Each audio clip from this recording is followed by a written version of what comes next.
छौरी कोन जन्म के बदला यार के बना देली पगला मुन्ना राज कोन जन्म के बदला यार के बना देली पगला कोन जन्म के बदला Vijayshree digital audio recording studio Biharigunj. यार के बना देली पगला यार के बना देली पगला लैछा छौरी कोन जन्म के बदला यार के बना देली पगला लैछा छौरी कोन जन्म के बदला कोन जीव जीवन हम अगला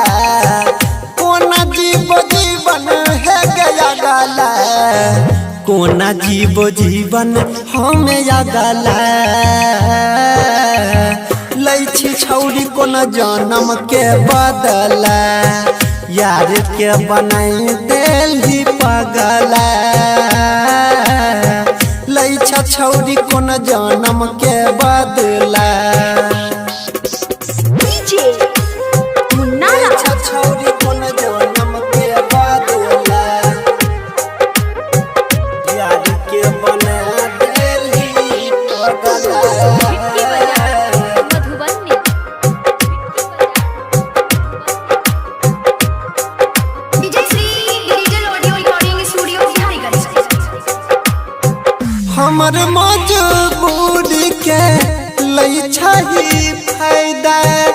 तबे तो धके लगेली जान हमरा खैदा धके लगेली जान हमरा हमर मजबूरी के लैछा ही फायदा तबे तो धके लगेली जान हमरा खैदा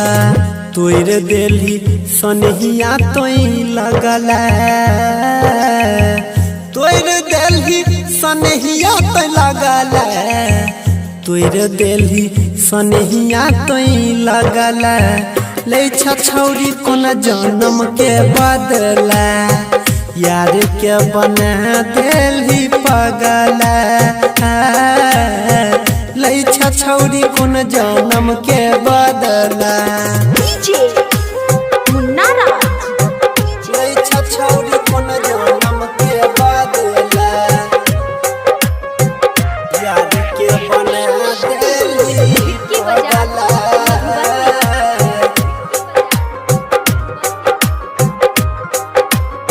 विजयश्री digital audio recording studio Biharigunj.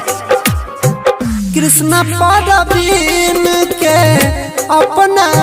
बनाई के अजय अनिल के गेली जान ठुकराई के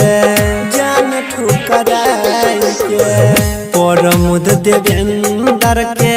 जान अपनाई के अजय अनिल के गेली काहे ठुकराई के बीतै छलै बिछौना पजगला बीतै छलै बिछौने पजगला बीतै छलै बिछौने पजगला लैछा जान कोन जन्म के बदला यार के बना देली पगला लैछा जान कोन जन्म के बदला recording by Ajay Star Bihar।